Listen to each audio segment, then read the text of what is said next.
أعمالنا من يهد الله فلا مضل له ومن يضلل فلا هادي له وأشهد أن لا إله إلا الله وحده لا شريك له وأشهد أن محمدا عبده ورسوله ربي اشرح لي صدري ويسر لي أمري واحلل عقدة من لساني رضيت بالله ربا وبالإسلام دينا وبمحمد نبيا ورسولا وبالقرآن إماما وحكما ربي زدني علما وارزقني فهما.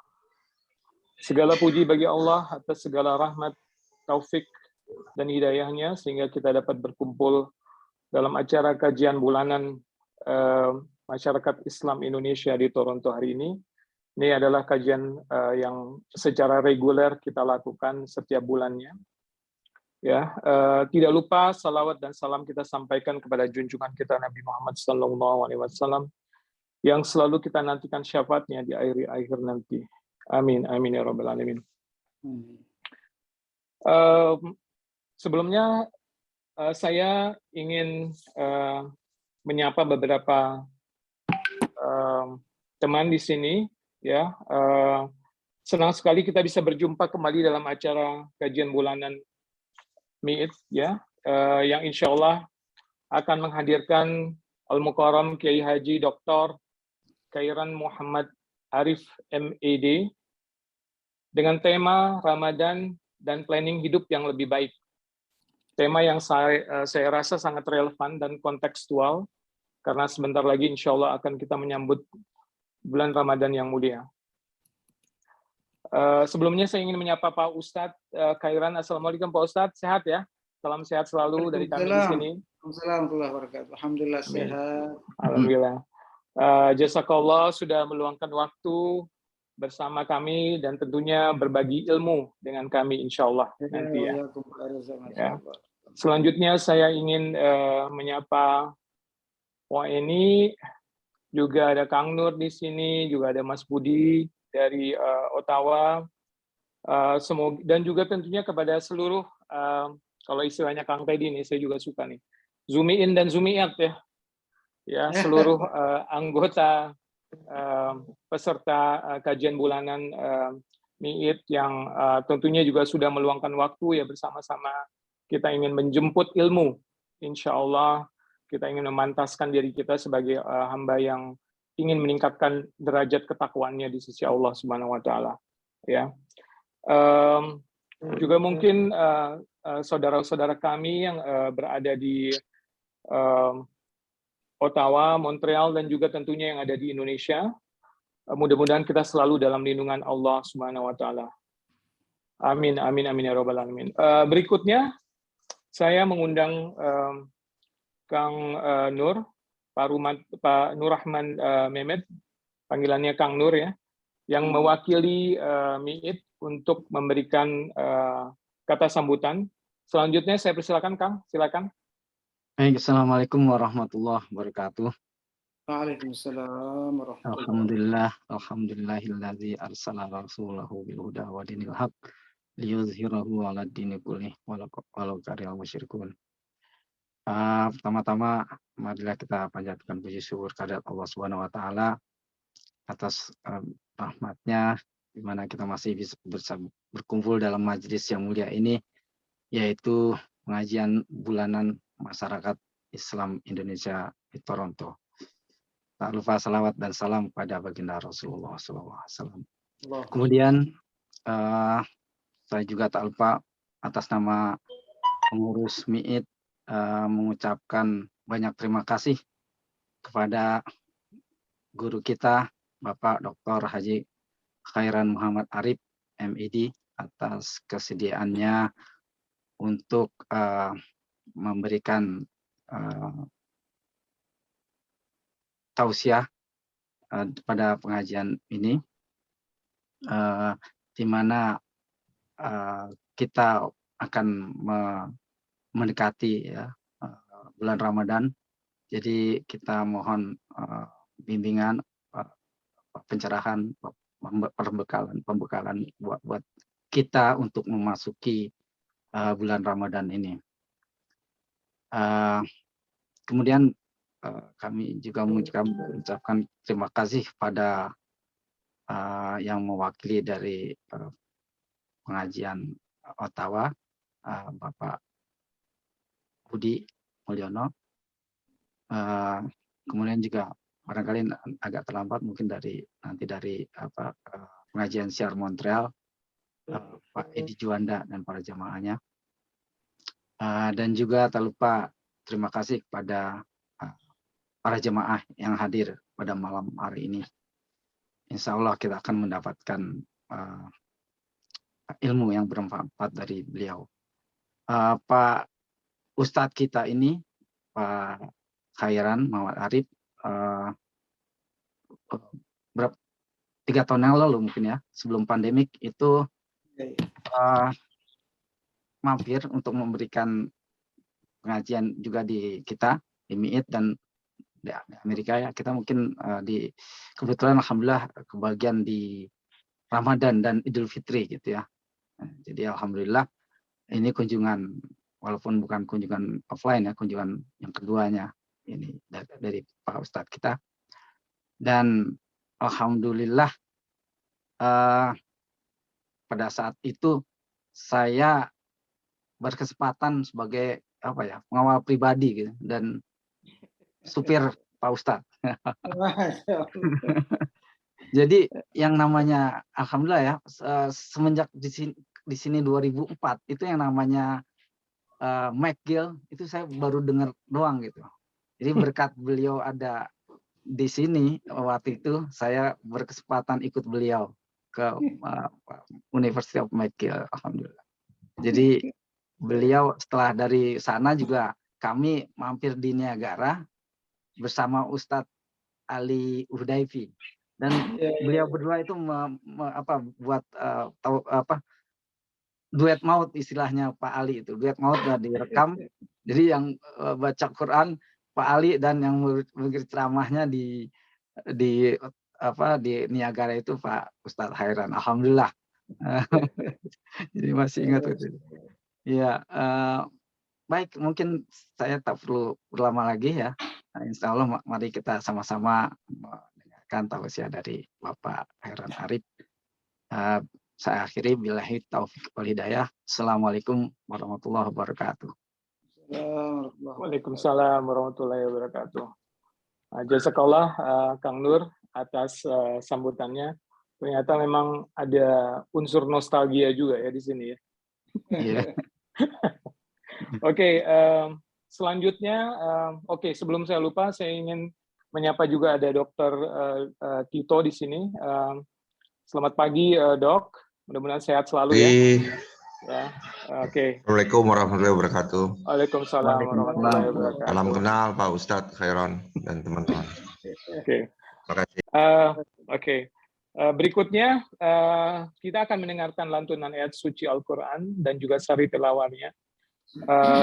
Quran surat Al-Isra ayat 6 sampai dengan 10. Dari Ananda yang akan membacakan tilawah adalah Ananda Akila Kirana Prasetyo, putri dari Mas Eko Prasetyo dan Mbak Lika Rusliana Prasetyo. Dan saliri tilawah akan dibacakan oleh Ananda Jasmine Hadiwibowo, putri dari Mas Noviantoro Hadiwibowo dan Mbak Lia Darsono. Silakan Ananda Akila dan Ananda Jasmine.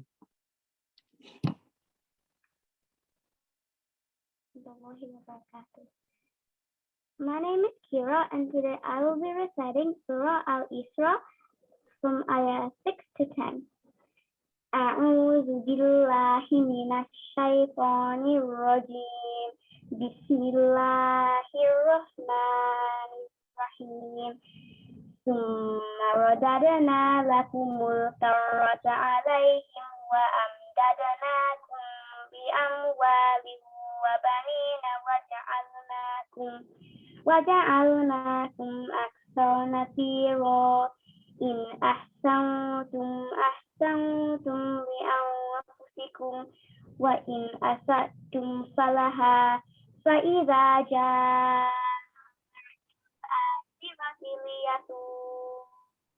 wujuhakum waliyadkhulul masjida kama dakhaluhu awwala marratin waliyusabbiru ma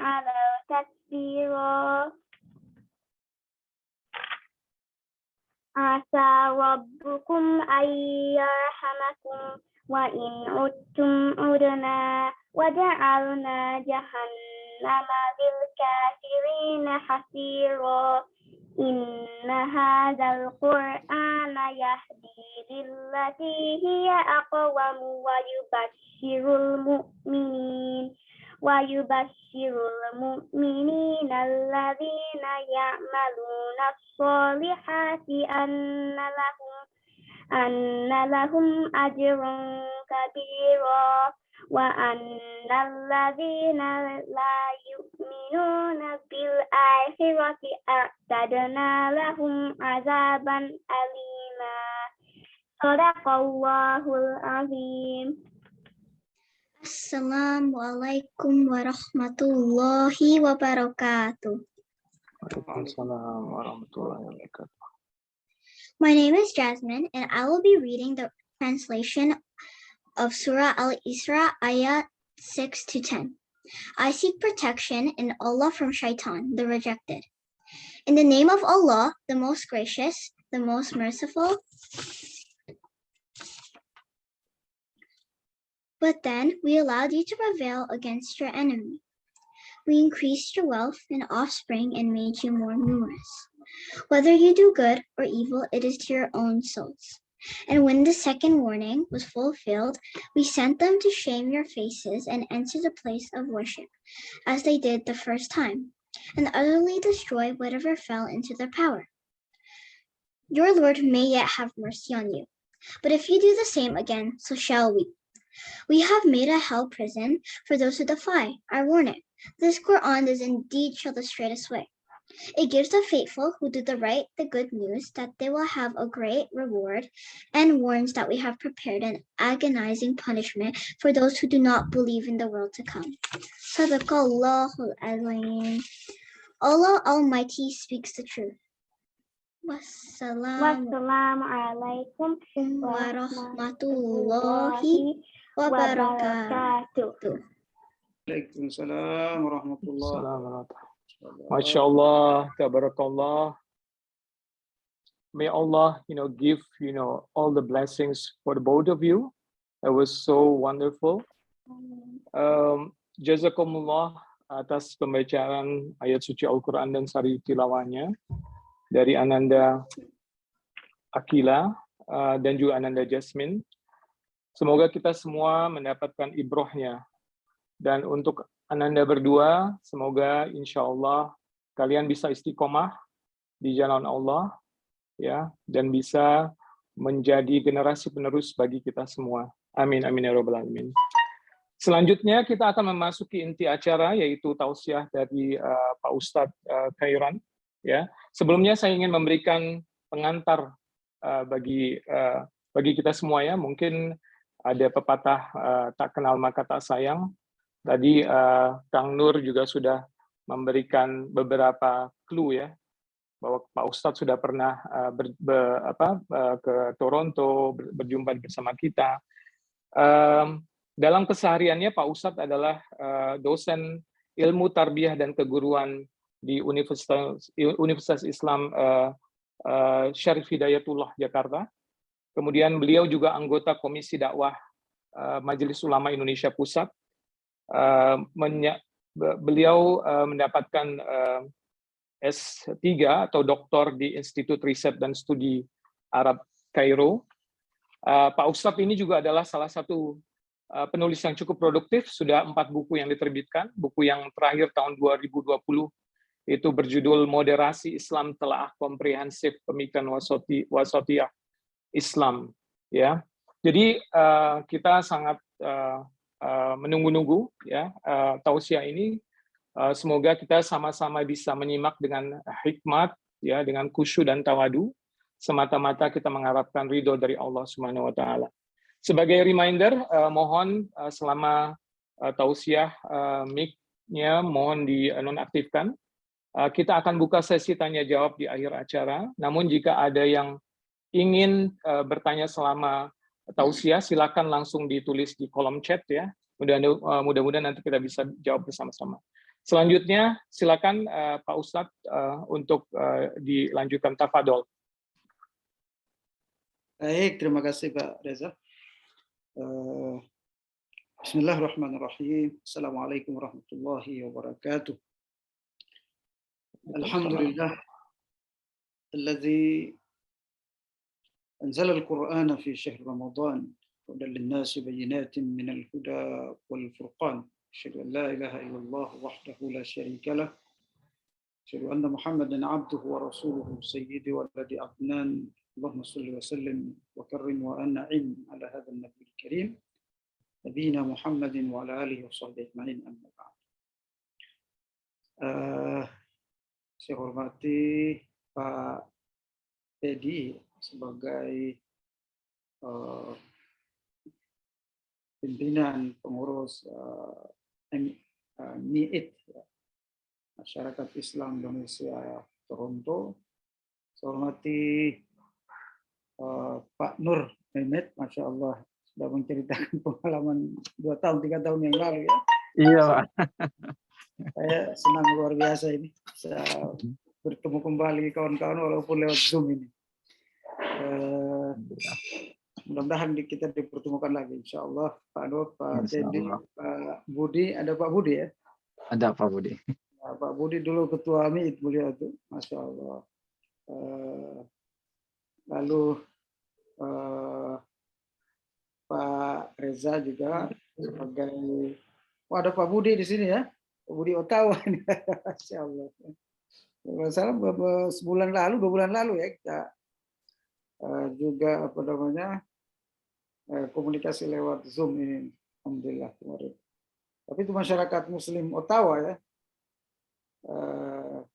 Masya Allah. Ini dan semua kawan-kawan yang saya tidak sebutkan satu persatu, Bapak Ibu, tapi tidak mengurangi penghormatan kami insya Allah pada antum semua. Alhamdulillah kita terus bersyukur pada Allah SWT dalam kondisi apapun, wabil khusus kita kondisi kita yang sehat walafiat ini, kondisi iman takwa kita alhamdulillah tidak berubah.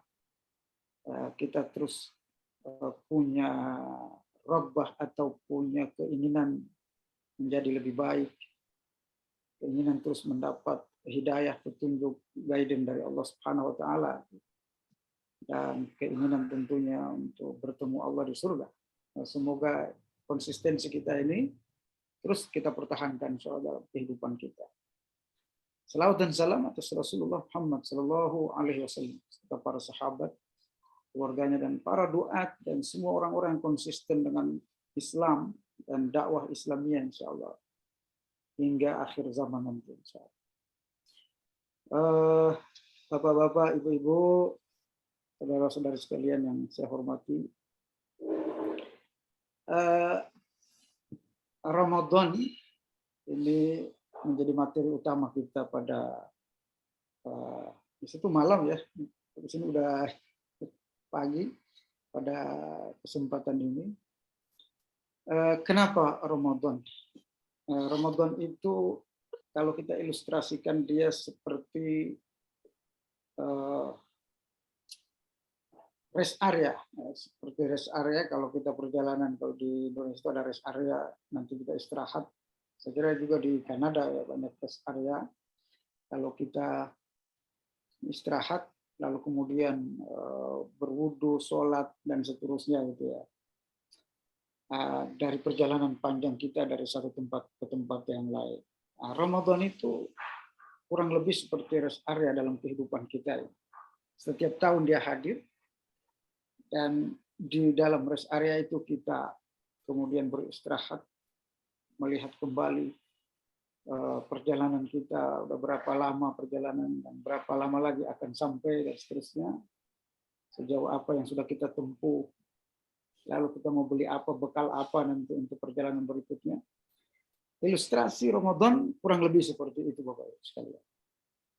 Oleh karenanya perjalanan atau rest area atau halte kehidupan di Ramadan ini nampaknya butuh, harus ada planning khusus mempersiapkan perjalanan berikutnya.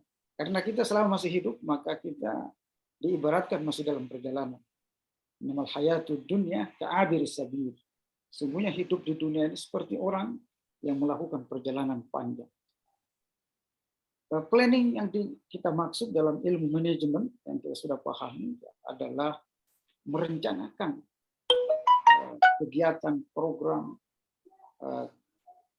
semua aktivitas company kita atau kehidupan kita, perusahaan kita, dan seterusnya. Sehingga dari perencanaan itu ada jangka pendek, menengah, dan panjang.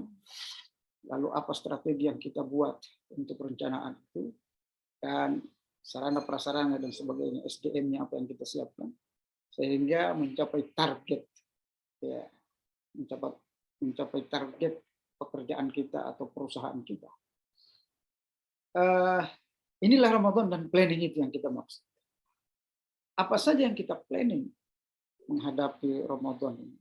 Ada 3 hal yang kita planning. Yang pertama, keimanan kita, hubungan kita dengan Allah. Yang kedua yang kita planning adalah amal kita. Apa yang saya harus kuatkan dan harus tingkatkan dalam amal ibadah kita menuju Allah, menuju perjalanan menuju Allah. Dan yang ketiga tentunya setelah iman, amal, ya, juga ilmu kita, pengetahuan kita. Walaupun dalam Al-Quran yang pertama kali dibekali itu sebenarnya adalah ilmu. Lalu ilmu ini akan menghasilkan iman, dan iman menghasilkan amal soleh. 3 hal ini saya kira kita harus persiapkan, kita plan dalam kehidupan kita. Para ahli psikologi, ahli pendidikan juga ternyata tidak jauh-jauh dari 3 planning ini bersama dengan Al-Quran. Bapak Ibu yang dirahmati Allah Subhanahu wa Ta'ala. Sebelum kita membahas planning ini, saya ingin Bapak Ibu kita semuanya melihat kenapa kita harus memplanning Ramadan. Seperti apa sih Ramadan itu? Ternyata Ramadan ini, Bapak Ibu sekalian, sebagaimana firman Allah, dia adalah bulan yang satu-satunya bulan yang disebut oleh Allah dalam Al-Quran secara lengkap Syahrul Ramadan. Dalam bulan lainnya itu hanya disebut Syahrul Haram, Al-Haram gitu ya, dan sebagainya. Tetapi tidak menunjukkan jenis bulan itu sendiri, kecuali bulan Ramadan. Syahrul Ramadan alladzi unzila fihi al-Quran. Dan yang anehnya lagi, ketika disebut Ramadan, maka 2 hal yang juga diikutkan disebut oleh Allah, Al-Quran dan hidayah. Ya, syahrul Ramadan alladzi unzila fihi al-Quran hudan lin-nasi wa bayyinatin minal huda wal furqan.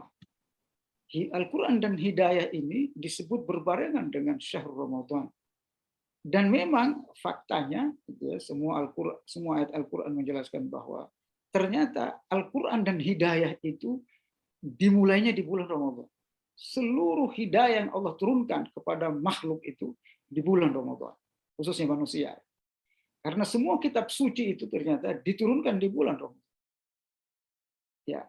Dan seluruh para nabi, para rasul itu diangkat atau janji setia, diangkat, disumpah setia menjadi nabi dan rasul, melaksanakan tugasnya mendakwahi umat manusia, itu ternyata rata-rata di malam Ramadan. Rata-rata di malam hari, khususnya di malam-malam Lailatul Qadar. Menunjukkan bahwa perbaikan umat manusia ini dimulai bulan Ramadan.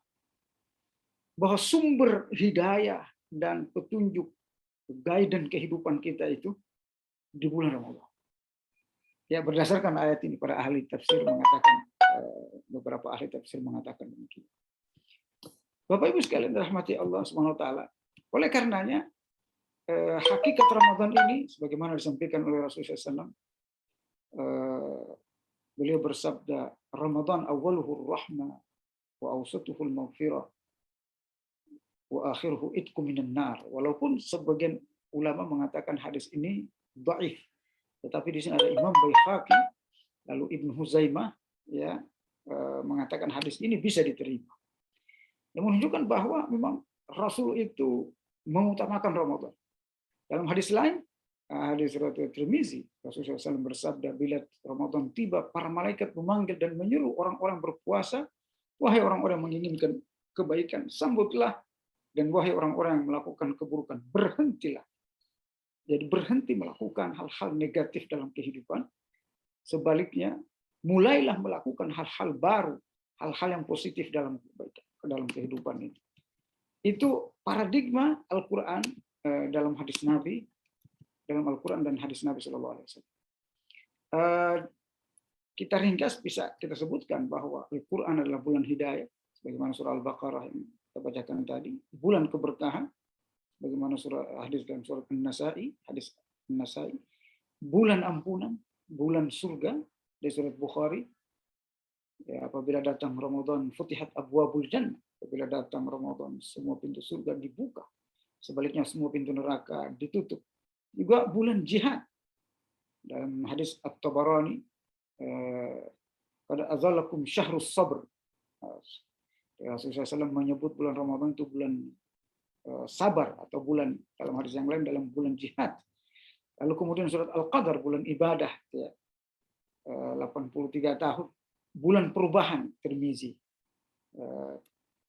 Kata Rasulullah SAW, ragima anfu rajulin, sungguh rugi seorang laki-laki apabila datang Ramadan. Dosanya belum diampuni dan karakternya dan seterusnya belum berubah. Oleh karenanya, Bapak Ibu sekalian dirahmati Allah Subhanahu wa taala, keutamaan Ramadan ini dalam Al-Qur'an dan hadis ini tentunya butuh planning, perencanaan yang matang dari kita sehingga kita menjadi manusia yang siap, benar-benar siap menghadapi Ramadan. Allah menjelaskan dalam Al-Quran surah Al-Baqarah ayat 183 itu bahwa tujuan Ramadan itu ternyata merubah kondisi iman dan amal soleh umat Islam dari yang sederhana menjadi muttaqun. Ternyata level muttaqun ini surah Al-Baqarah ini sekalian ada 3 level kalau kita lihat level manusia di sisi Allah itu. Yang pertama itu ya sekalian level muslim, mukmin, muttaqin. Ini selalu saya sampaikan sebenarnya di bulan Ramadan karena memang tujuan Allah itu ya ayyuhalladzina amanu kutiba alaikumusiyam kama kutiba alal ladzina min qablikum la'allakum tattaqun. Wahai orang beriman. Jadi yang dipanggil level ini nih, mukmin.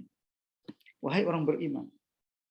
Telah diwajibkan puasa di bulan Ramadan bagi kalian. Sebagaimana telah diwajibkannya pada mukmin-mukmin sebelumnya, umat-umat sebelumnya. Untuk apa diwajibkan puasa Ramadan itu dan beribadah di bulan Ramadan itu? La'allakum tattaqun, agar kalian naik, terupgrade levelnya, tingkat keimanannya itu menjadi muttaqin.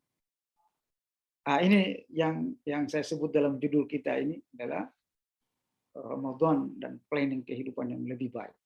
Lebih baik adalah meningkat, tidak stagnan, tidak kita hanya berada pada satu level. Dalam ayat yang lain surah Fussilat, Bapak Ibu sekalian, Allah juga menjelaskan level-level ini. Jadi bukan level ini bukan ditentukan oleh manusia, tapi memang Allah Subhanahu wa taala. Dalam surat Fussilat Allah menyebutkan ada 3 level juga hampir sama dengan ini. Yang pertama Allah menyebutkan summa awrasnal kitabal ladzina istafaina min ibadina. Ketika kami mewariskan kitab suci ini kepada hamba kami, pada umat Islam, maka umat Islam itu terbagi menjadi 3, terklasifikasi menjadi 3 kelompok. Yang pertama kata Allah, faminhum zalimun li nafsihi. Jadi ada kelompok yang paling rendah dari umat Islam itu, yaitu adalah orang yang menzalimi dirinya. Dia beribadah tetapi juga maksiat jalan terus, zalimun nafsi.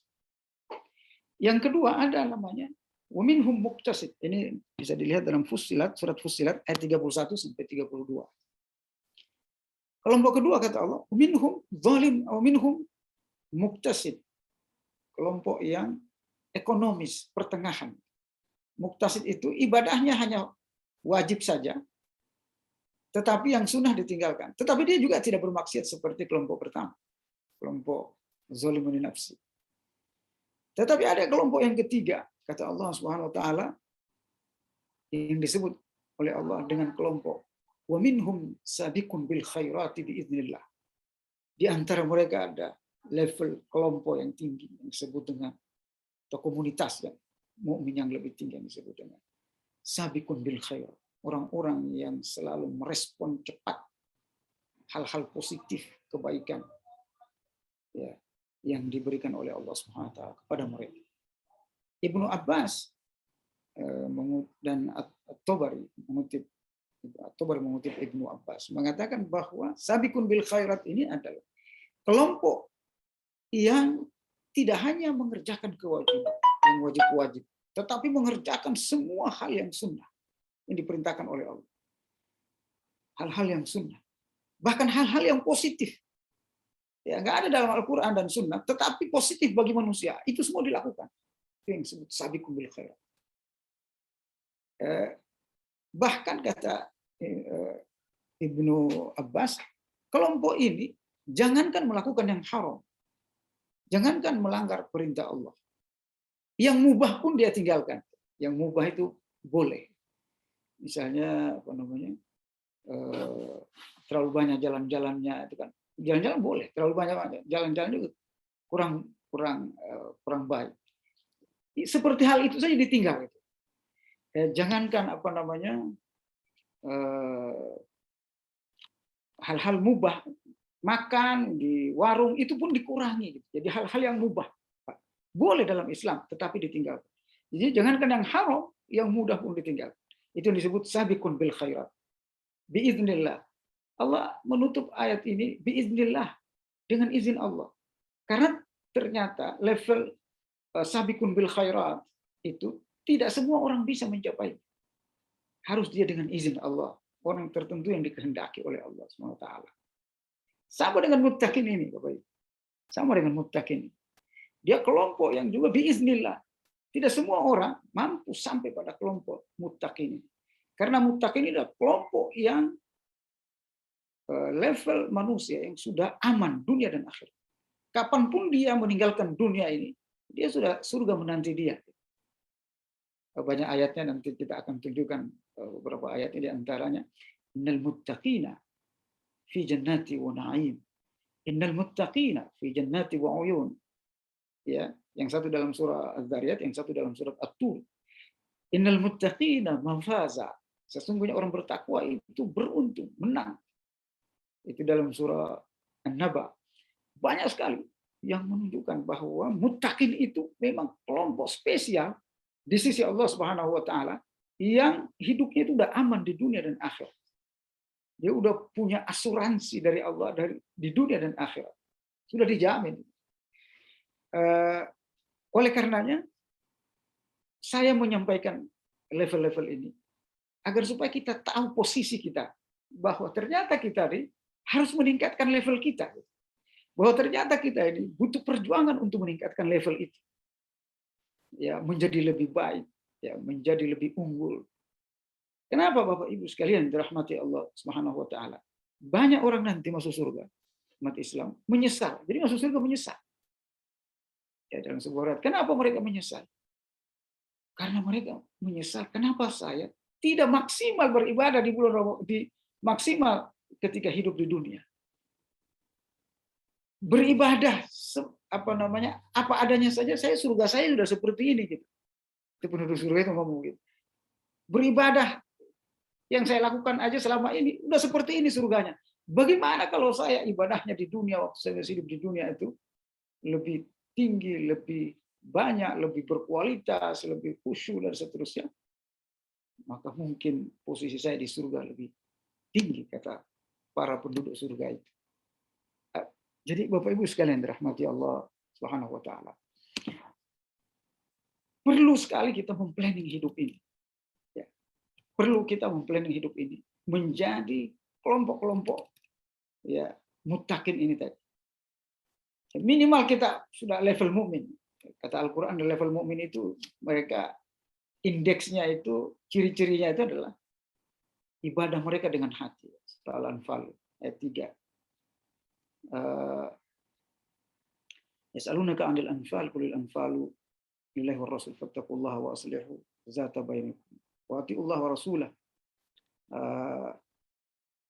Pada ayat ketiga Allah menyebutkan wa idza tuliyat ayatuhu zadatuhum iman wa idza zukirallahu wajilat qulubuhum. Apabila disebut nama Allah bergetar hatinya. Jadi dia hubungannya dengan Allah itu sampai kepada hatinya, bukan verbal saja. Ketika menyebut nama Allah, zukirallah wajilat qulubuhum, bergetar hati. Dia beribadah dengan hati, berinteraksi dengan Allah di dunia ini dengan hatinya. Bukan hanya verbal saja, ucapan tanpa makna dan seterusnya. Itu mukmin, Pak. Nah, yang kedua khusyuk salatnya. Surat Al-Mu'minun ayat 1-5. Yang ketiga selalu berinfak, mukmin. Surat Al-Mu'minun ayat 1-5. Dan selalu menjaga lidah dan nafsunya. Nah, ini level mukmin, Bapak Ibu sekalian. Ini sudah baik. Sudah, kalau dalam surat Fussilat tadi disebut muktasid. Mereka masuk surga. Ibnu Abbas mengatakan, mereka muktasid atau mukmin ini maksud surganya itu dia hisaban yasira. Yadkhulunal jannata hisaban yasira. Mereka masuk surga dengan hisab yang mudah sekali. Jadi auditnya itu mudah. Seleksi masuk surganya mudah. Level mukmin. Nah, semoga kita minimal sampai pada level ini.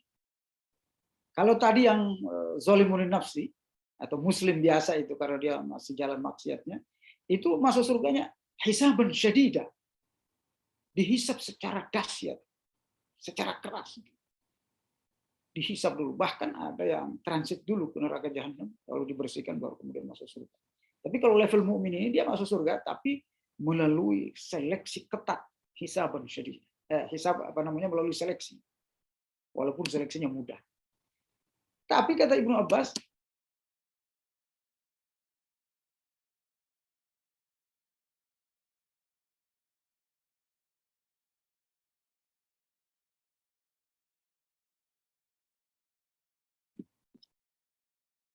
mereka masuk, ya.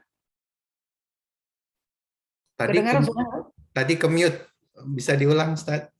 Oh ya, siap.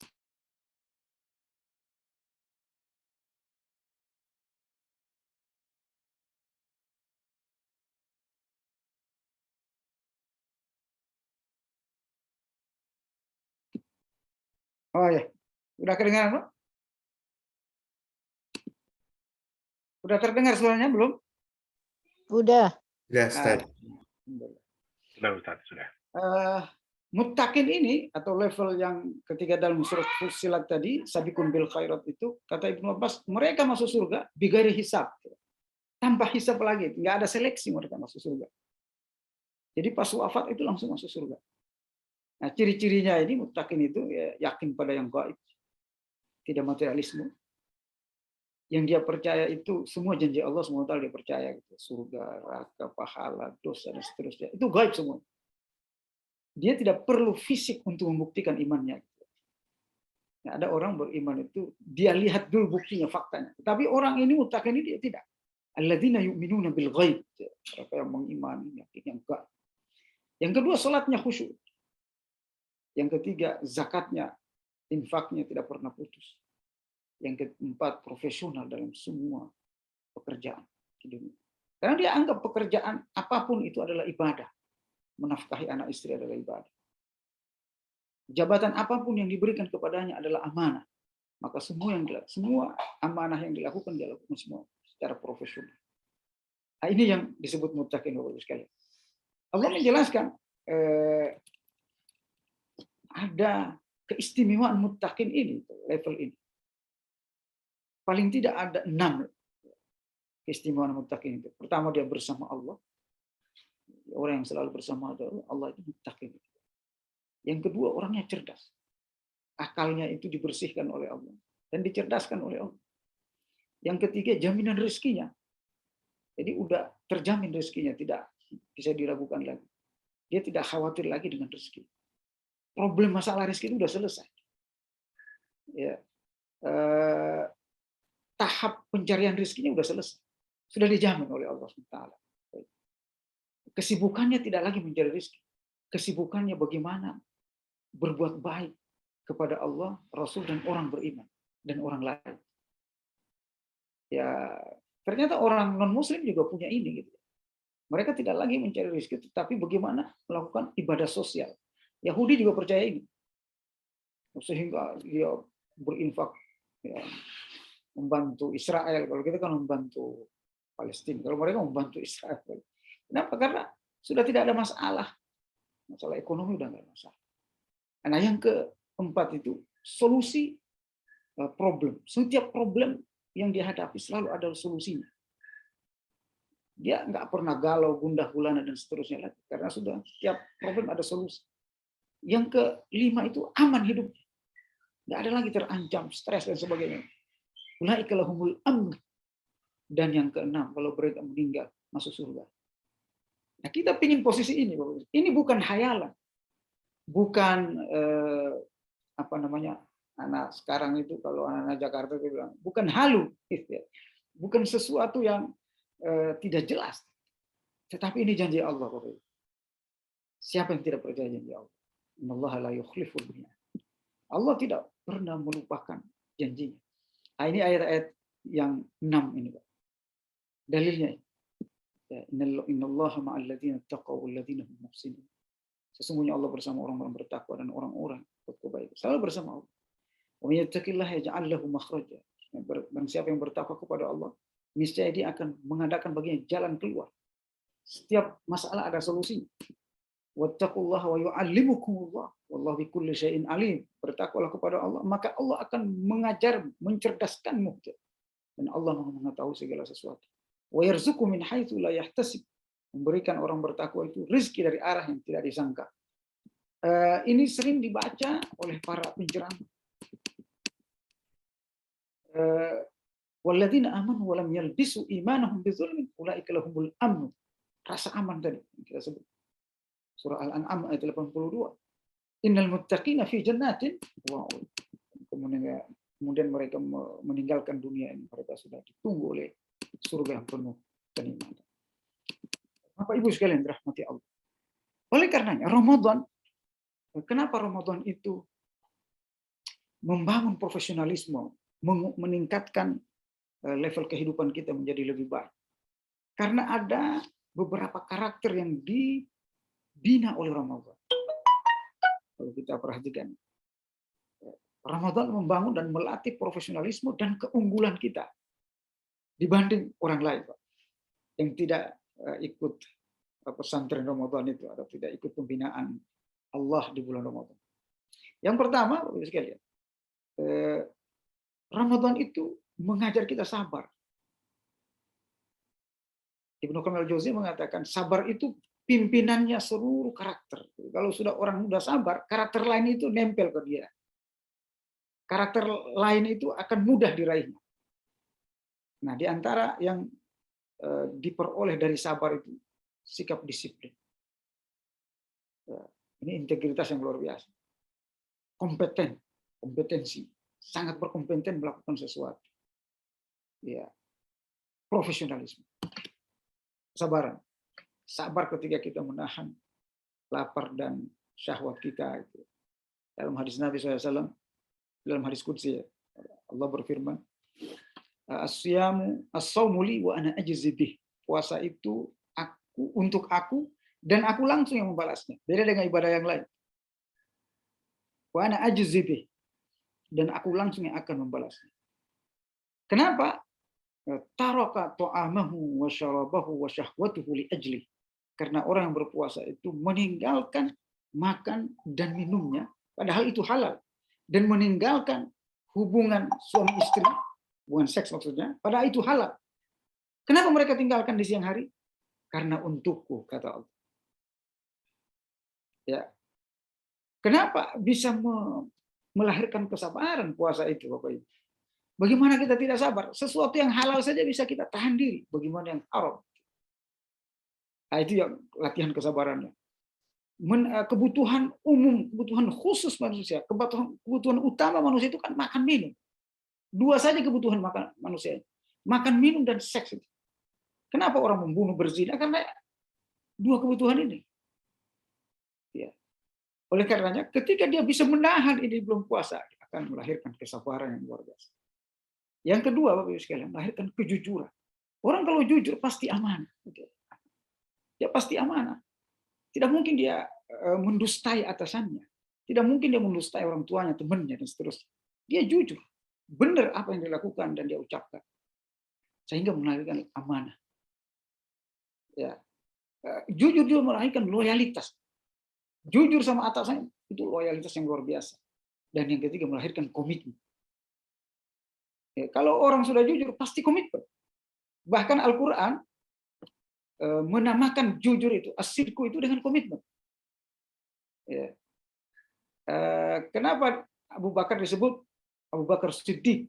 Dia terlalu sangat komitmen dengan imannya, digoda oleh Abu Jahal tentang Isra Mi'raj itu. Apakah kamu percaya Muhammad itu bisa melakukan perjalanan dari Mekah ke Palestina dalam waktu setengah malam? Kan mustahil, perjalanan sebulan harusnya. Tapi karena kejujuran, komitmen dengan imannya, apa kata Abu Bakar? Lebih dari itu aku akan percaya kalau itu lahir dari atau keluar dari lisannya Nabi Muhammad. Pada waktu itu Abu Bakar Siddiq disebut As-Siddiq. Komitmen dengan iman, dengan ibadahnya, dengan janjinya, seterusnya, dengan amanah. Jadi jujur melahirkan amanah, loyal, komitmen. Yang ketiga, Bapak Ibu sekalian, kita disuruh di bulan Ramadan itu, ya, ini kalau jujur kepada Allah dan jujur kepada manusia tentunya. Yang ketiga ini kita disuruh oleh Allah peduli. Bahkan disuruh kita ngasih makan orang berbuka puasa oleh Nabi SAW. Disuruh oleh Allah Subhanahu Wa Taala kita berzakat. Ya, sebaik-baiknya waktu untuk mengeluarkan zakat fitrah, zakat mal itu di bulan Ramadan. Ini akan menunjukkan peduli kepada orang lain. Nah, Ramadan melahirkan sifat peduli. Kalau udah peduli, Bapak Ibu sekalian, melahirkan harmonis. Coba di antara MIIT ini, semua anggota MIIT, dari pimpinannya semua anggota, peduli sesamanya, pasti harmonis. Ini kita harmonis ini karena kita peduli. Ada share link ini, ayo kita ngaji bareng. Itu kan kepedulian kita, Pak. Kalau kita cuek, ngapain urus orang lain? Gitu. Keluarga kita aja kita urus. Nah, itu kepeduliannya lemah. Tapi ketika dia peduli, maka akan melahirkan harmonisasi dalam komunitas. Melahirkan adaptif, mampu beradaptasi dengan orang lain secara efektif.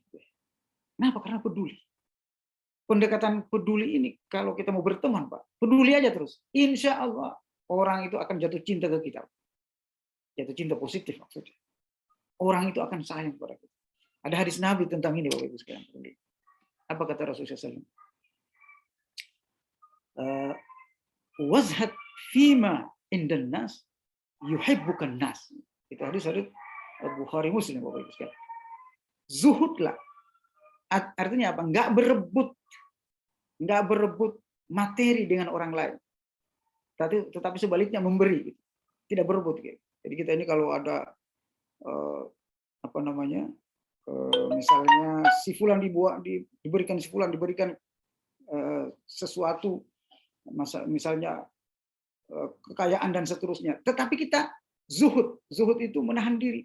Alhamdulillah dia begitu. Atau sebaliknya kepada orang miskin, ya Allah dia kasihan, mari kita bantu. Itu namanya zuhud, Bapak Ibu sekalian. Jadi zuhud itu bukan pakaian compang-camping meninggalkan dunia, tetapi zuhud itu dia mampu melakukan sesuatu, tetapi dia tidak mempublish kekayaannya dan seterusnya, sebaliknya menolong orang lain. Itu zuhud. Kata Rasulullah SAW, kalau kita wazhat fima indan nas, zuhud di tengah-tengah manusia, yuhibbukan nas, maka manusia akan mencintai. Ini yang saya sebut dengan adaptif. Dia akan bisa beradaptasi dan bisa berkolaborasi, Bapak Ibu. Bisa berkolaborasi dengan orang lain.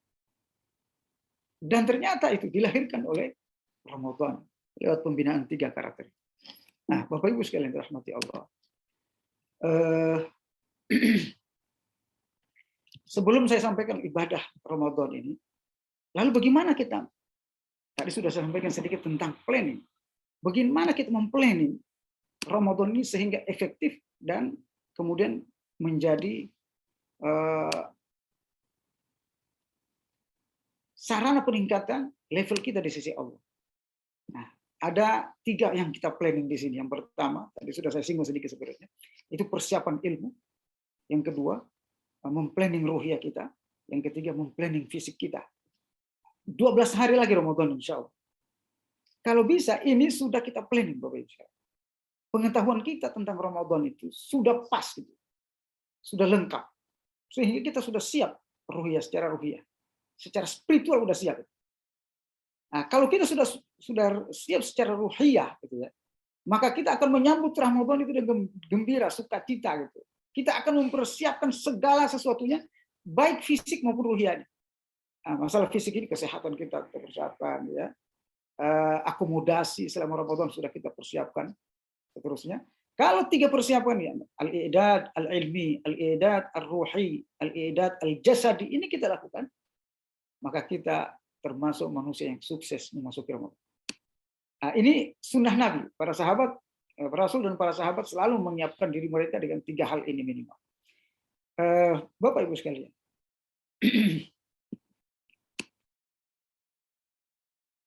lalu bagaimana apa yang kita lakukan di bulan Ramadan untuk mencapai level tertinggi tadi, ya, dan untuk mencapai profesionalisme dan sebagainya. Nah, yang kita lakukan, yang pertama, puasa dengan benar. Ada 7 hal. Puasa, betul-betul puasa. Yang saya sebut dengan benar di sini maksudnya dengan ikhlas, mengharap keridhaan Allah. Imanan wahtisaban, dengan penuh keimanan dan pengharapan pahala dari Allah. Yang kedua, melakukan semua sholat. Maksud saya bukan cuma sholat wajib. Ya, karena level mutakin dan level yang kita sebut dengan yang disebut oleh Allah sabiqun bil khairat, masuk surga tanpa hisab tadi, dia bukan hanya melakukan yang wajib, tetapi seluruh yang sunnah, bahkan seluruh yang positif dia lakukan. Hanya sabiqun bil khairat. Mereka merespon secara cepat semua yang baik-baik. Jadi kita melakukan semua sholat. Sholat tahiyatul masjid, qabliyah dan sebagainya, sholat witir, tahajud, tarawih, semua kita lakukan. Ya, walaupun berbeda pendapat apakah tarawih itu dengan tahajud, kalau menurut saya tarawih dengan tahajud berbeda. Tarawih itu hanya di Ramadan, tahajud setiap hari. Nah, makanya dia dua-duanya kita lakukan. Lalu kemudian membaca Al-Quran. Ya, para Ibnu Abbas mengatakan para sahabat itu biasa menghatamkan 1 hari. Ada yang menghatam 3 hari, ada yang 1 minggu. Ya, Rasulullah SAW membaca Al-Quran itu memuraja Al-Quran dengan Jibril setiap Ramadan. Beliau kalau baca Quran selalu menangis.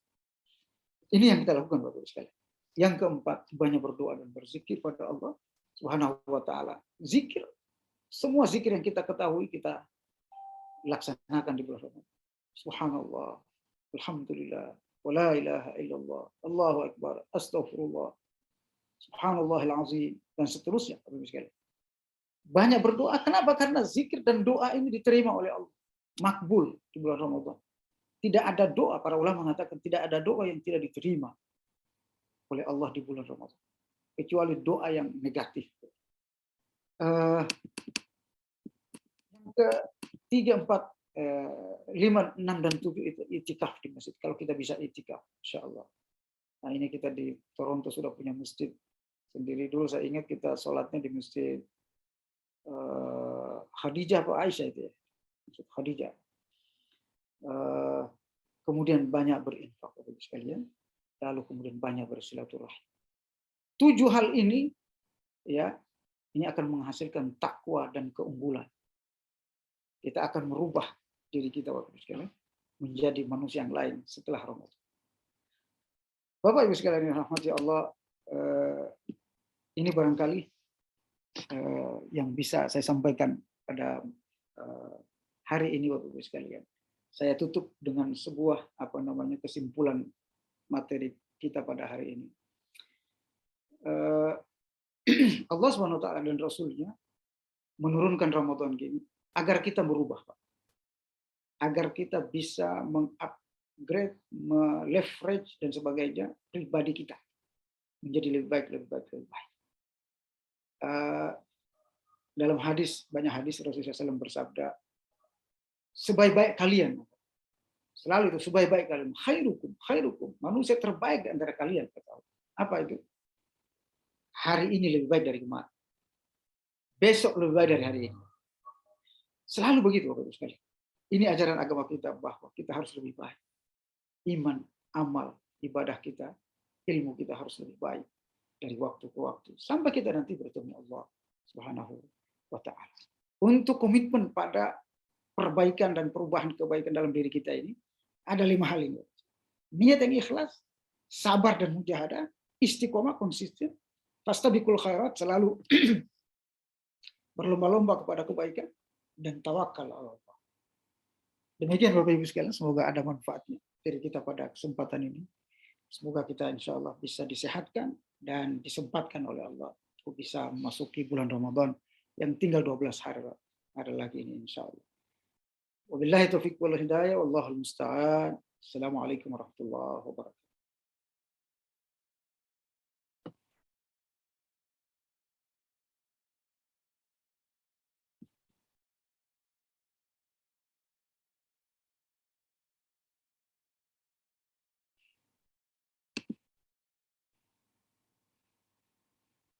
Masih di mute Pak Ariza?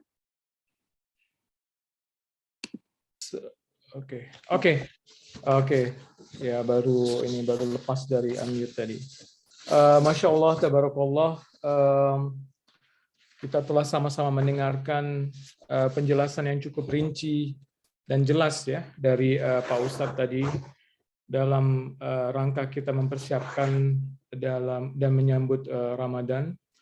Juga diterangkan begitu rinci bagaimana tahapan insan ya manusia dalam menuju proses ketakwaannya ya.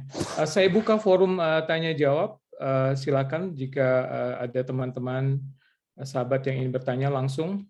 Menurut saya ini momen yang cukup baik ya, di mana kita sama-sama akan menyambut bulan suci Ramadan. Silakan jika ada yang ingin bertanya. Saya buka forumnya.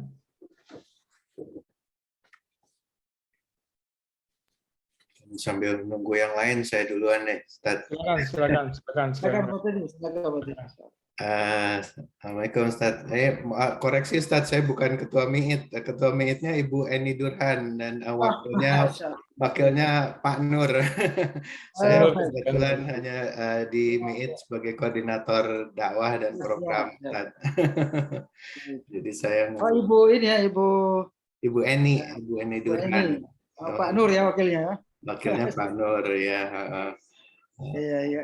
Ini sedang berhalangan malam ini, jadi Pak Nur tadi yang memberi sambutan. Pertanyaan saya mungkin singkat saja, Ustaz ya, tadi Ustaz jelaskan secara jelas dan gamblang bahwa tujuan puasa itu agar menjadikan kita orang-orang yang bertakwa itu ya, Ustaz ya. Nah itu tadi juga Ustaz sudah memberikan ciri-cirinya gitu ya, orang bertakwa itu karakteristiknya seperti apa gitu. Nah ini takwa ini apakah ada hubungannya dengan keimanan nggak Ustaz gitu? Karena mungkin kalau iman itu kan sesuatu yang naik turun gitu ya. Nah sedangkan ketakwaan ini apakah sesuatu yang melekat gitu ataukah memang bisa naik turun juga gitu Ustaz? Baik, bagus sekali Pak Teddy. Takwa itu adalah satu kepribadian atau satu ciri manusia, ciri hamba Allah yang memiliki keimanan yang kuat, amal soleh yang kuat, dan amal sosial juga yang kuat. Dia manusia yang betul-betul dirangkum oleh satu definisi oleh para ulama adalah mereka yang selalu melakukan semua perintah Allah dan meninggalkan semua yang dilarang oleh Allah Subhanahu wa taala. Karena takwa ini diantaranya di dalam takwa itu sendiri ada iman, keimanan dan keyakinan terhadap Allah Subhanahu wa taala. Maka takwa itu juga bisa, level takwa ini bisa menurun Pak. Bisa sampai nanti menjadi level mukmin atau muslim biasa. Kenapa? Karena memang keimanan itu mempengaruhi ketakwaan. Walaupun sebagian ulama mengatakan iman itu adalah takwa itu sendiri. Bahkan iman itu adalah takwa sendiri. Takwa itu sendiri. Iman mempengaruhi takwa karena iman itu memang fluktuatif, bisa bertambah dan bisa berkurang. Allah berfirman, "Wa yazdadal ladzina amanu imana." Dan kami tambahkan iman orang beriman dengan iman-iman yang lain. Jadi bertambah iman itu. Rasul Shallallahu Alaihi Wasallam dalam hadisnya juga mengatakan bahwa al-imanu yazidu wa yanqus, iman itu bertambah dan berkurang. Nah, karena dia bertambah dan berkurang ini fluktuatif bahasa kita, maka kemudian harus ada usaha untuk meningkatkannya dan minimal mempertahankannya, Bapak Ibu. Nah, makanya Allah salah satu sarana itu Ramadan, Allah turunkan kepada kita. Menguatin takwa lagi. Untuk bekal setahun depan, takwanya itu biar tetap dibuat Ramadan, di mana ibadah dimudahin. Jadi kita kalau puasa di bulan lain 30 hari, Pak. Saya aja nggak mampu, Pak. 30 kalau di bulan lain. Tapi kalau di bulan Ramadan, anak-anak kecil mampu. Ya, orang tua mampu dan kita semua mampu. Kenapa? Karena Allah mengkondisikan Ramadan itu memang untuk meningkatkan ibadah. Kalau di luar Ramadan dengan di dalam Ramadan berbeda semangat kita bersedekah, bahkan baca Quran dan seterusnya. Makanya banyak orang kalau di bulan Ramadan tiba-tiba tidak hilang, pelitnya itu hilang, hematnya hilang gitu, sedekahnya luar biasa. Karena memang dikondisikan dia untuk melakukan ibadah-ibadah itu dengan mudah. Nah, dengan seperti ini, maka tidak mungkin orang itu tidak bertakwa ketika dia masuk Ramadan dan mengikuti semua program Ramadan itu yang baik. Tidak mungkin tidak bertakwa. Makanya disebut oleh la'allakum tattaqun, agar kalian bertakwa. Kalau Allah pakai la'alla tidak boleh diartikan secara letterlek, semoga kalian bertakwa. Kalau Allah ngomong semoga berarti pasti biasanya. Beda dengan manusia. Kalau manusia, kalau semoga itu bisa jadi enggak. Tapi la'alla bagi Allah pastian. Litahqiq, pasti terbukti. Kalau kalian sudah berpuasa, pasti bertakwa. Di bulan Ramadan pasti bertakwa. Demikian Pak Teddy. Allahu a'lam bishawab. Jazakallah khair Ustaz penjelasannya. Ya, selanjutnya ada Bang Andres. Silakan Bang Andres untuk bertanya langsung.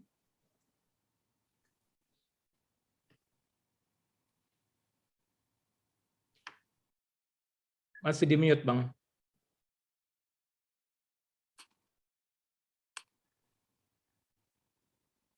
Masih di mute.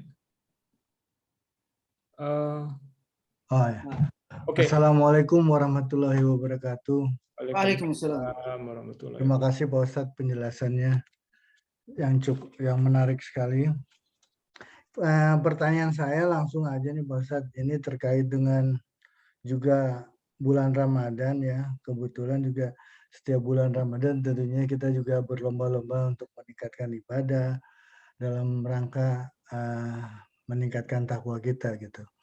Namun demikian dalam masa pandemik ini mungkin tahun kedua masa pandemik yang kita alami di bulan Ramadan gitu ya, di mana secara ibadah kita lihat juga kelihatan intensitasnya juga berkurang di masjid, dalam arti karena menghindari penyebaran COVID dan sebagainya. Memang mau tidak mau kita merasakan kalau di masjid itu ada nuansa apa ya, lebih semangat gitu ya, kalau rame sama-sama tarawih gitu ya, sholat subuh, fajar, dan selama masa pandemi ini nuansanya agak berbeda dan berkurang. Nah, untuk menyikapi hal-hal itu mungkin ada hal-hal lain yang bisa dikompensasikan, dalam arti begini, apa yang perlu kita lakukan, karena terus terang juga dalam masa pandemik ada keterbatasan itu Pak Ustadz ya, di mana kita sebagai manusia juga ada ingatkan bahwa kalau memang ada suatu wabah kita coba menghindar atau menghindari kerumunan, tetapi masa-masa bulan Ramadan dan Idul Fitri itu masa-masa kerumunan kan gitu istilahnya.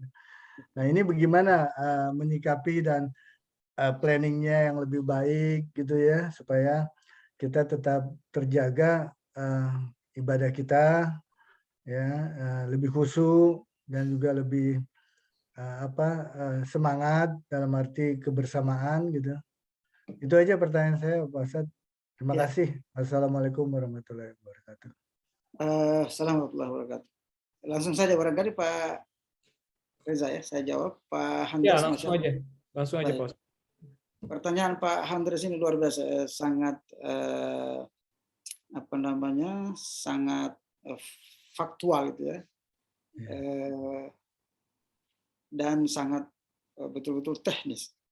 Ada dua Pak Andres. Yang pertama, menguatkan iman itu adalah proses hubungan kita dengan Allah. Jadi iman itu menguat, itu tidak ada yang lain kecuali proses kita dengan Allah SWT. Proses hubungan kita dengan Allah. Baik proses hubungan dengan Allah ini secara fardi maupun secara berjamaah. Fardi itu sholat-sholat, ibadah-ibadah yang kita lakukan secara individu langsung dengan Allah. Nah, secara jamaah itu ibadah-ibadah yang kita lakukan secara kolektif di masjid, berfitri, Idul Adha, sholat rawatib di masjid dan seterusnya, itikaf dan sebagainya. Tetapi yang paling penting di sini ternyata Bapak Ibu sekalian, yang paling dinilai oleh Allah, yang paling efektif meningkatkan iman kita, hubungan khusus spesial kita secara pribadi dengan Allah. Dan itu tidak harus di masjid. Ini pertama saya sampaikan, ini penting sekali, tidak harus di masjid. Jangan kita kemudian mengatakan, oh kalau nggak ke masjid nggak kuat iman. Tidak. Jadi ada dua hal, ada ibadah fardi, ada ibadah kolektif yang menguatkan iman kita. Kolektif tadi masjid dan seterusnya ya, zakat, bertemu orang dan seterusnya, silaturahim. Ini namanya ibadah kolektif, ibadah sosial. Tapi ada ibadah fardi kita yang sangat mempengaruhi iman kita. Makanya di masa dahulu para nabi, para rasul itu, ya, ada yang beribadah tidak di masjid, Pak. Seperti Nabi Ibrahim, tidak diwajibkan membangun masjid bagi nabi itu. Ya, kecuali nanti Nabi Zakaria ke sini, kemudian Nabi Isa, ya, Nabi Daud yang membangun kuil itu ya, di masa Bani Israel.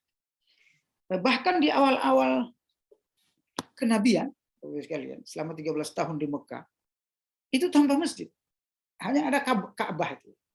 Itu pun tidak boleh secara vulgar mereka ke Ka'bah umat Islam. Jadi ada namanya ibadah di rumah yang menguatkan, atau di lingkungan pribadi, personal dia. Kemudian berhubungan dengan Allah SWT, beribadah dengan Allah. Di rumah-rumah, di kamar-kamar mereka beribadah dengan Allah secara kuat, secara luar biasa dengan Allah. Ini yang saya maksud, ada dakwah fardi kita yang menguatkan iman kita. Jadi tidak hanya dakwah ijtima'i tadi, dakwah kolektif jama'i tadi. Lalu kemudian Allah SWT, agar agama ini kemudian dinikmati oleh seluruh umat, seluruh manusia, maka Allah kemudian mewajibkan ibadah berjamaah. Rasulullah SAW. Jadi asalnya ibadah itu ceritanya itu seperti itu. Makanya Nabi sebelum jadi Nabi malas menyendiri di Gua Hira gitu ya. Sendiri dan seterusnya gitu. Dan para sahabat itu ibadahnya di rumah masing-masing. Sebelum hijrah ke Madinah, yang kemudian Allah Subhanahu wa taala memerintahkan rasulnya membangun Masjid Quba, lalu Masjid Nabawi, dimulainya ibadah jama'i terbuka kolektif ya, karena agama ibadah ini untuk semua manusia. Nah, kalau kita lakukan dua hal ini, fardi dan jamaah tadi, personal dan kolektif tadi, nah ini yang dua-duanya akan menguatkan iman kita. Nah, sekarang masa ada pandemi, ada halangan kita melakukan hal-hal yang kolektif, ya, karena jaga jarak dan sebagainya, gitu ya. Nah, ini kemudian ibadah jamaah ini agak terganggu, gitu, agak terganggu. Nah, yang kita kuatkan ibadah fardhi tadi dalam kondisi seperti ini, yang personal tadi. Nah, tetapi sekarang ini, alhamdulillah, ini kita sudah Ramadan ketiga di masa pandemi. Sekarang agak menurun. Kalau di Indonesia ini sudah bebas, Pak. Tarawih udah, katanya di Saudi juga udah itu, ya, udah dekat-dekat softnya itu udah. Mudah-mudahan di Kanada, karena ini kan keputusan pemerintah setempat, ya. Mudah-mudahan misalnya ya, bisa sudah bebas untuk masjid beribadah. Nah, demikian Pak Handat. Terus saya sedikit mensiasatinya gimana? Mensiasatinya misalnya kalau kita tetap beribadah kolektif dari jamaah tadi, nah bagaimana mensiasatinya masjid? Saya kira ikut itu aja Pak, protokol itu kesehatan itu dengan masker. Kalau pakai masker masih bisa ke masjid Pak ya? Bisa Pak, bisa. Dalam arti sekarang memang sudah lebih loose ya, dalam arti udah shoulder to shoulder gitu ya, tadinya jaga jarak gitu, tapi tetap mungkin disarankan tetap pakai masker gitu ya. Ya cuman kan tentunya masing-masing individu akan berbeda tingkat percaya dirinya dan tingkat ketakutan. Dalam arti yang udah kena COVID mungkin lebih berani gitu karena udah tahu rasanya gitu kan. Cuman yang belum kena COVID mungkin masih sedikit jaga jarak gitu. Betul. Ibadah dalam kondisi takut itu ada rukhsah-rukhsahnya, ada kemudahan-kemudahan yang diberikan oleh Allah. Kalau dia takut ke masjid, bahkan hujan aja nggak usah takut dengan pandemi. Hujan aja nggak wajib harus ke masjid. Bahkan sholat Jumat sekalipun dia cukup beribadah di rumah. Jadi itu kita sih udah responnya dengan Omikron lebih berani gitu Pak Ustadz. Ya, betul. Lain sama Delta gitu. Iya, kayak flu biasa. Saya Delta itu kena saya Pak. Itu sudah pesan-pesan itu. Kalau saya berangkat hari ini. Berat juga ya Pak Ustadz Delta itu ya. Berat sekali ini. Tapi kalau Omikron ini katanya flu biasa itu. Iya, insya Allah mudah-mudahan semua sehat-sehat Pak Ustadz. Amin ya Rabbal. Saya kira begitu Pak. Terima kasih. Ada lagi sambil nunggu pertanyaan berikutnya Pak Ustadz, saya juga ingin bertanya ya. Ini dalam konteks karena tadi Pak Ustadz juga dan kita juga sama-sama tahu ya bahwa masih ada sekitar 12 hari lagi insya Allah kita menuju Ramadan. Kira-kira perencanaan seperti apa yang melibatkan keluarga Pak Ustadz? Misalnya dengan anak, dengan istri, kalau yang ini. Apa saja kira-kira yang harus kita lakukan sehingga pas hari pertama Ramadan kita semua udah siap gitu. Jadi mumpung masih ada 12 hari kita mungkin ada semacam rapat keluarga gitu atau kita menentukan semacam kegiatan ini loh 1, 2, 3 apa yang akan sehingga itu insya Allah inginnya sih aktivitas selama Ramadan itu bisa kita bawa terus gitu. Jadi ini juga semacam mematangkan kebiasaan kita, habit kita selama Ramadan. Jadi mungkin bisa di-share ininya Pak Ustadz. Baik, makasih banyak Pak Reza. Ini pertanyaan bagus sekali. Salah satu yang dilakukan oleh Rasulullah SAW menjadikan keluarga semua umat Islam di masa itu, di masa Rasulullah SAW bersukacita dengan Ramadan, semangat beribadah di bulan Ramadan, dari orang tuanya sampai anak-anak kecilnya. Itu Nabi SAW mengkondisikan Ramadan itu menjadi sebuah bulan yang istimewa. Jadi Rasulullah SAW berusaha merubah image para sahabat itu tentang Ramadan bahwa dia bukan bulan biasa itu. Bahwa dia bulan yang luar biasa, dahsyat, hebat, berkah, dan seterusnya. Makanya hadis Nabi SAW itu ketika datang Ramadan selalu kata beliau, ya ayuhan nas, wahai manusia. Yang dipanggil semua manusia, bukan cuma sahabat. Ya ayuhan nas, qad adzallakum syahrun azim. Telah datang kepada kalian bulan yang sangat agung. Di hadis yang lain, qad adzallakum syahrun mubarak. Telah datang kepada kalian bulan yang sangat berkah. Fihi lailatul qadr, fihi unzilal Quran, dan seterusnya. Di dalam Lailatul Qadar, di dalam diturunkan Al-Quran. Apa maksud Rasulullah ini? Mengkondisikan kita dan keluarga-keluarga kita agar Ramadan itu disambut dengan duka cita kayak orang menyambut Idul Fitri. Nah, kayak orang menyambut Idul Fitri, kayak anak-anak kita menyambut Lebaran, menyambut sesuatu yang istimewa dalam hidup ini. Nah, itu yang pertama, Pak, harus kita lakukan. Jangan sampai anak kita itu masuk Ramadan, dia biasa-biasa aja, sama aja dengan bulan Zulqa'dah, Zulhijjah, Muharram. Ya, dia harus beda. Jadi ini kayaknya pengkondisian psikologi anak, psikologi keluarga.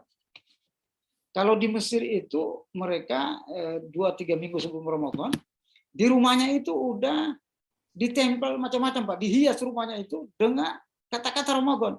Ramadan jaga hijab, Ramadan banyak infak, Ramadan tempat pahala, Ramadan bulan ini. Sehingga anaknya di rumah itu, Bapak Ibu sekalian, itu terkondisikan. Ramadan ini luar biasa. Nah, sebagian umat Islam itu tidak melakukan ini, akhirnya yang dinantikan oleh anaknya itu Ramadannya, Lebarannya. Ya, bukan puasanya gitu, bukan bulan Ramadannya. Makanya anak-anak ada bilang, ini kita seminggu lagi Ramadan. Kata dia, hore, berarti 1 bulan seminggu lagi kita Lebaran. Gitu. Jadi yang digembirakan itu adalah Lebarannya. Karena itu tadi pengkondisiannya itu gagal di rumah tangga. Mestinya Ramadannya itu. Yang kedua, kiat-kiatnya itu Bapak Ibu sekalian. Ketika kita kondisikan dengan segala hal yang diistimewakan oleh Allah dan Rasulnya terhadap Ramadan. Juga kita buat kondisi anak-anak di bulan Ramadan itu menjadi lebih mudah. Ya, mestinya ini di backup oleh pemerintah ya. Sekolahnya tidak terlalu dipersulit gitu, ketika di bulan Ramadan. Liburnya lebih cepat, seterusnya. Terus kalau di keluarga kita secara pribadi kita bisa ketika Ramadan kita buat menu yang beda, menu makanan yang beda, kemudian sikap kita dengan anak kita juga beda, seterusnya ada hadiah ini, siapa menghatamkan Quran dan seterusnya dapat hadiah ini dan sebagainya gitu. Nah, anak saya itu alhamdulillah setiap Ramadan saya gituin, alhamdulillah saya sekarang ini masih kelas 6 SD sudah 22 juz ini, masuk 23 juz hafalannya. Itu ketika Ramadan. Jadi kalau dia bisa menghafal sekian juz di Ramadan, kan selama ini kan kalau dia bisa membaca sekian juz di Ramadan, itu kan dibeliin sepeda, beliin apa gitu. Nah, sekarang menghafal, kita tingkatkan. Siapa dia bisa hafal Ramadan, dia akan dapat ini, dia akan dapat. Itu boleh memotivasi, reward and punishment-nya juga bisa kita berikan ke anak-anak kita di luar Ramadan. Sehingga dia happy ketika Ramadan itu. Sehingga dia merasa Ramadan itu istimewa gitu. Spesial, Ramadan itu spesial, benar-benar spesial. Nah, kalau ini bisa kita ciptakan keluarga kita, insya Allah beda itu insya Allah. Ini barangkali. Ya. Allah. Ya, jazakallah Pak Ustadz. Apakah ada pertanyaan lagi yang lain? Tapi sambil menunggu ya Pak Ustadz, itu menarik sekali kalau menurut saya tadi yang diutarakan oleh Pak Ustadz. Pertama adalah bagaimana mengkondisikan keluarga kita dalam menyambut Ramadan. Jadi saya kebayang harusnya mungkin besok sama anak-anak kita menghias rumah gitu ya dalam rangka menyambut Ramadan. Saya rasa itu cukup baik juga ya. Terus yang kedua, saya juga mungkin sebagai keluarga kita bisa kayak semacam mengatur strategi ya, bagaimana kita dalam mengantisipasi, misalnya mulai dari ngantuk, bagaimana kita baca Qur'annya seperti apa. Jadi kayak ada semacam planning, perencanaan sebagai keluarga gitu ya, sebagai keluarga, dan saling mengingatkan tentunya dalam berbagai aktivitas ibadah Ramadan nantinya gitu. Ada program-program schedule tertentu yang kita buat untuk anak-anak kita, bahkan sampai istri kita. Nanti kalau istri kita bisa baca Quran sekian, diumrohin gitu, bagi yang punya ini ya, atau dibelikan ini dan seterusnya, dibelikan kompor baru dan seterusnya. Jangan kompor Pak, mesti tas atau sepatu. Kalau kompor nanti masak lagi, kasihan. Masak lagi. Salah satu kontrol. Jadi ini sehingga dia selalu menanti Ramadan. Kalau saya dibelikan ini di bulan Ramadan tahun lalu, pasti lagi dijalankan. Jadi dia selalu nunggu Ramadan. Dan memang manusia itu begitu, harus diiming-iming. Makanya Allah mengiming-iming kita dengan surga mengalir di dalam sungai-sungai. Iming-iming, memang karakter manusia begitu, psikologinya. Ya kita juga harus seperti itu, Allah. Oke. Sahabat semuanya, apakah ada pertanyaan lagi, Kang Teddy? Saya mungkin. Ada ini, ada keluarga Prayitno. Silakan. Pak Budi ini, Budi Ottawa. Assalamualaikum warahmatullahi wabarakatuh, Pak Ustadz dan saudara. Assalamualaikum warahmatullahi wabarakatuh. Gimana Pak kabarnya di Indonesia? Alhamdulillah sehat. Alhamdulillah. Ini tertarik sekali saya dengan sarannya Pak Ustadz untuk memberi suasana di dalam keluarga. Cuman mungkin kalau untuk di sini, kan ini kita mulai itu April ya, sudah mulai puasa. Anak-anak itu, terutama yang masih kecil-kecil lah, yang masih termasuk teenager biasanya, masih punya tantangan, karena kan di luar tuh orang nggak puasa kalau di sini. Itu yang berat sebetulnya. Dan juga nggak mudah gitu untuk kita memberikan di rumah, iya, tapi kan di lingkungan tuh mereka juga udah panas, udah ini ngelihat situasi begitu. Kira-kira apa ya yang bisa kita tanamkan sejak dini, walaupun pasti kita juga tidak memaksa puasa dari kecil ya, sesuai dengan kemampuan masing-masing. Tapi apa ya kikinya gitu supaya ya tantangannya lebih berat di sini yang jelas gitu aja Pak Ustadz. Mungkin gimana saran-sarannya? Bagus sekali Bu, ini Masya Allah. Ini kalau di Kanada 18 jam ya puasa ya? Kalau summer ya, tapi sekarang karena masih bulan. Setiap Ramadan summer biasanya. Ya, sekarang kan maju ini agak maju dia, tapi agak panjang juga. Sekarang aja maghrib kan 7.25 ya hari ini. Nanti tambah mundur lagi ke 2 minggu yang akan datang. Dulu saya waktu puasa di situ tuh buka puasanya jam 8 atau jam 9 itu ya. Iya. Summer ya. Ya itulah salah satu challenging-nya buat anak-anak ya. Kalau orang tua sih udah nggak usah dimasalahin lagi lah. Tapi kita kan biasanya dengan anak-anak. Jadi mensiasatinya ini bagus sekali pertanyaannya. Memang memang khusus anak-anak barangkali karena dia bersosialisasi. Kalau kita yang sudah dewasa udah paham gitu ya. Saya kira sudah nggak ada masalah. Nah, bagaimana anak-anak kita yang baru belajar berpuasa dan seterusnya, ini akan berat menghadapi kondisi lingkungan yang mereka berpuasa, teman-temannya makan enak dan seterusnya, apalagi sekolahnya nggak libur. Ini saya kira satu tantangan sendiri bagi anak-anak kita. Wallahu alam, saya kira Bapak Ibu yang lebih paham itu karena hidup langsung di situ. Kalau saya kan cuma sekali-sekali aja datang. Saya puasa di Jerman itu tahun 2014 itu buka puasa jam 10 Pak, jam 10 malam. Terus 2 jam berikutnya jam 10 malam puasa sekalian tarawih itu Pak. Sekalian tarawih. Jadi terus tidur berikutnya langsung sahur. Jadi memang bagaimana mensiasatinya ini? Saya kira pertama kita apa yang disampaikan oleh Nabi itu ya. Pertama kita fattakullah mastata'tum. Memang anak ini dakwahnya sesuai kemampuan.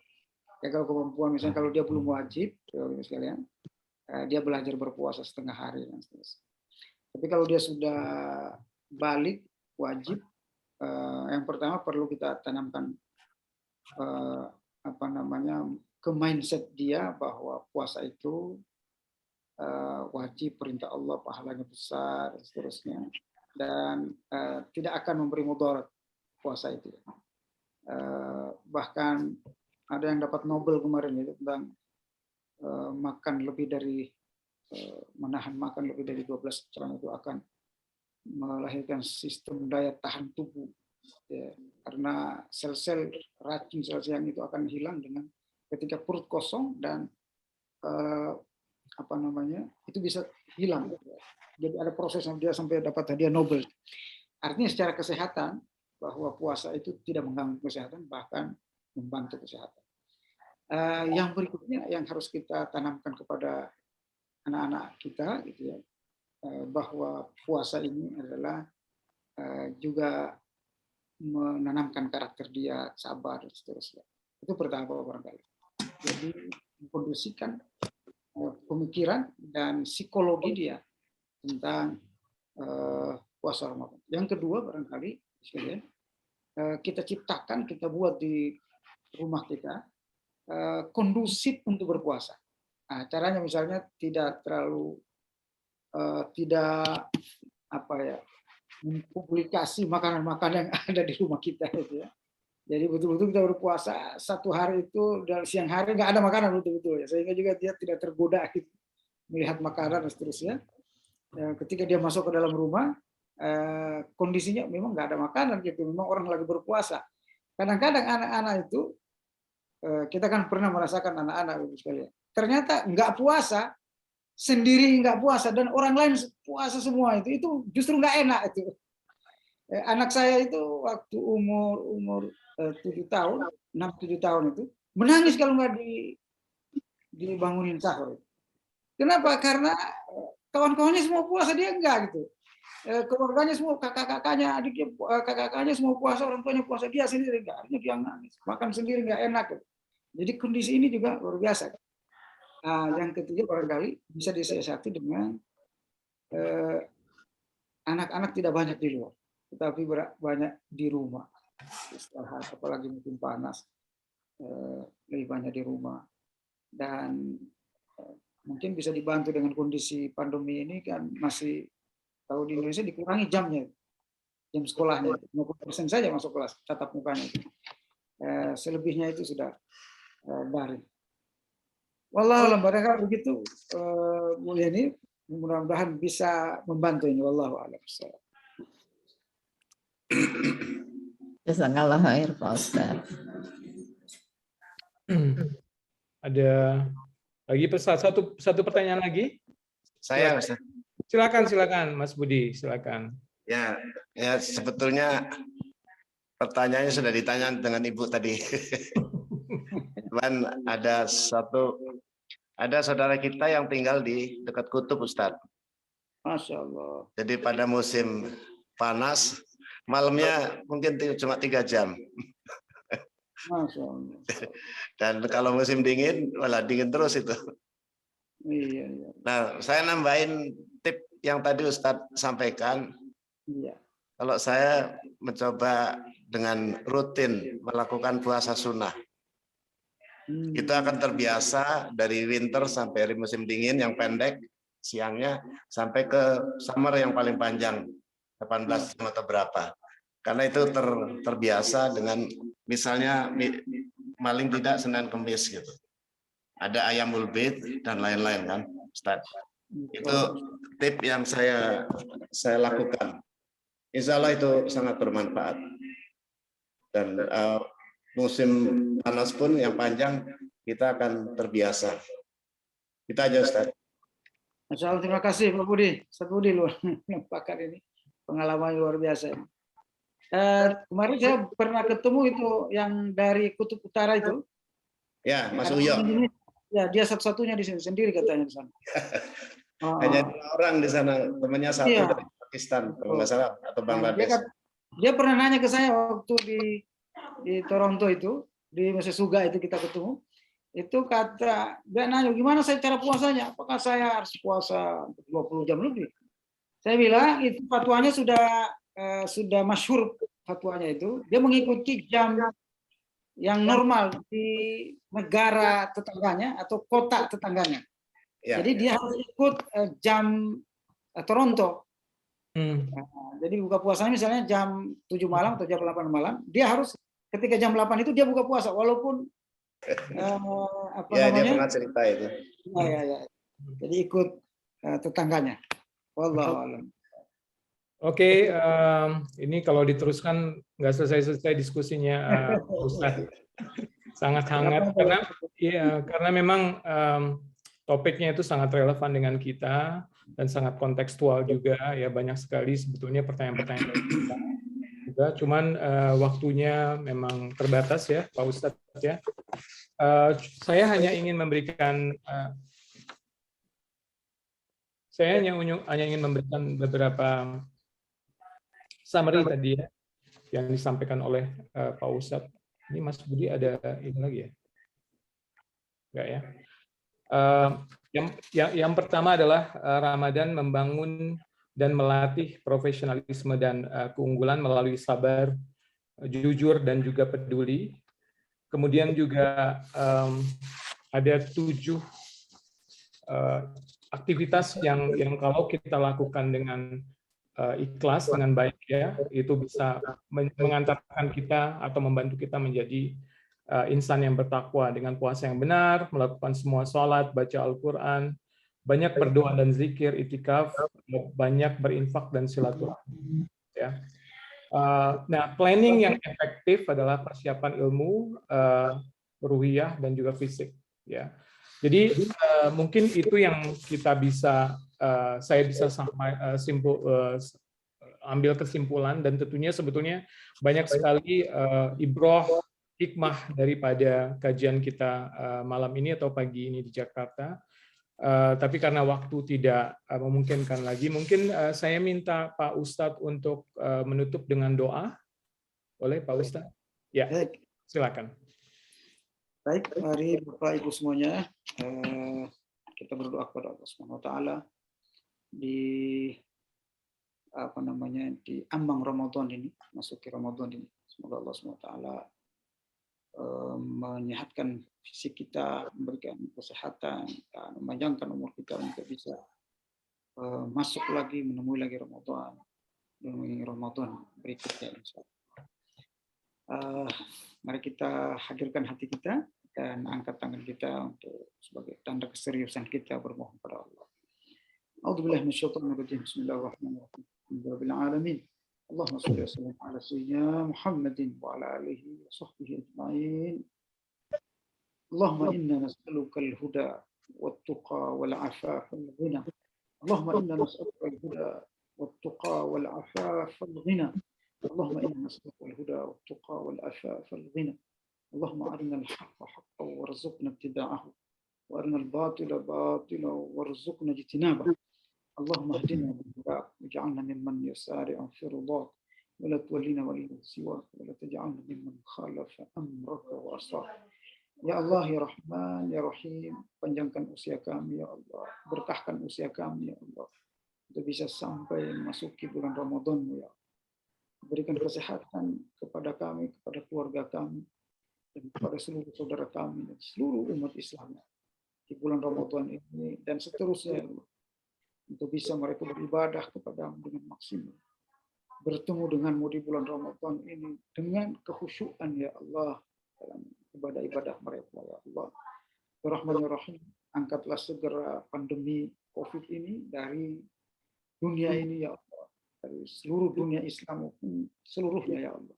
Supaya umat manusia, khususnya umat Islam, bisa mendekatkan diri di rumah-rumahmu, di masjid-masjidmu ya Allah. Ya Rahman ya Rahim, keluarga kami hidup di negara non-muslim ya Allah.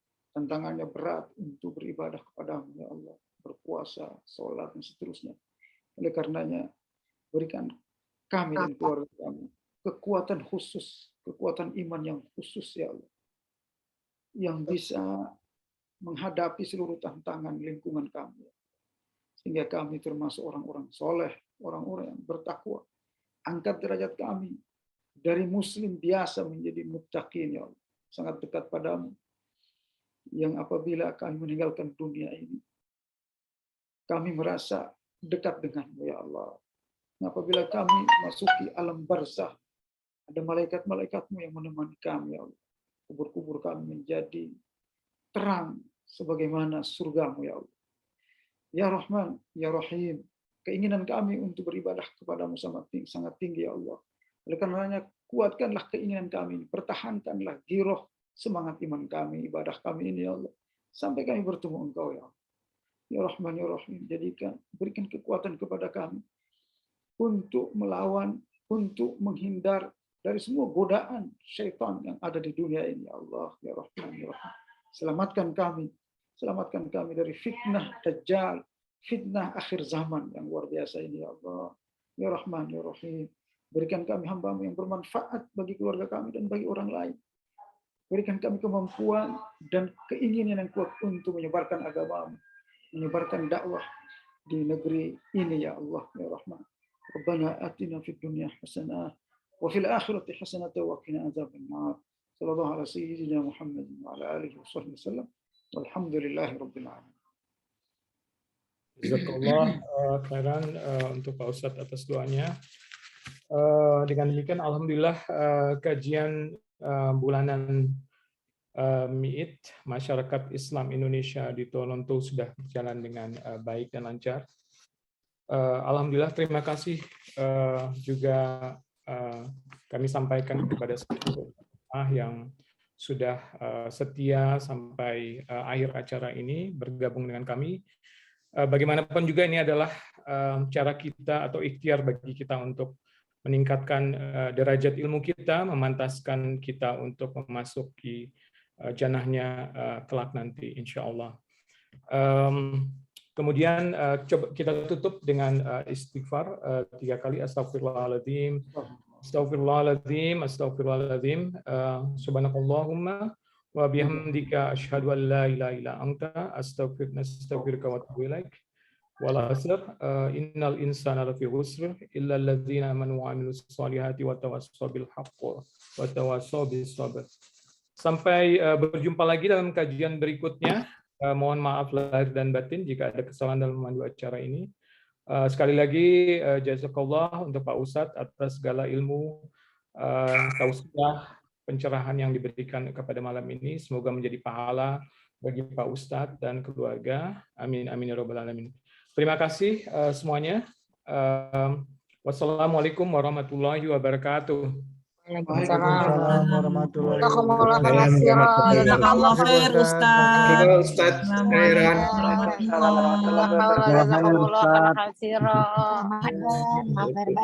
khair Ustaz. Ya, Mbak Eni. Kasih di jalan. Assalamualaikum TNI. Sama-sama Neng Epi. Jazakallah khair. Iya, Jazakallah saya Bibu. Terima kasih. Ustadz Khairan sudah men-share tadi presentasinya. Insya Allah nanti saya akan share juga dengan teman-teman semua. Terima kasih. Jazakallah khair, Ustaz.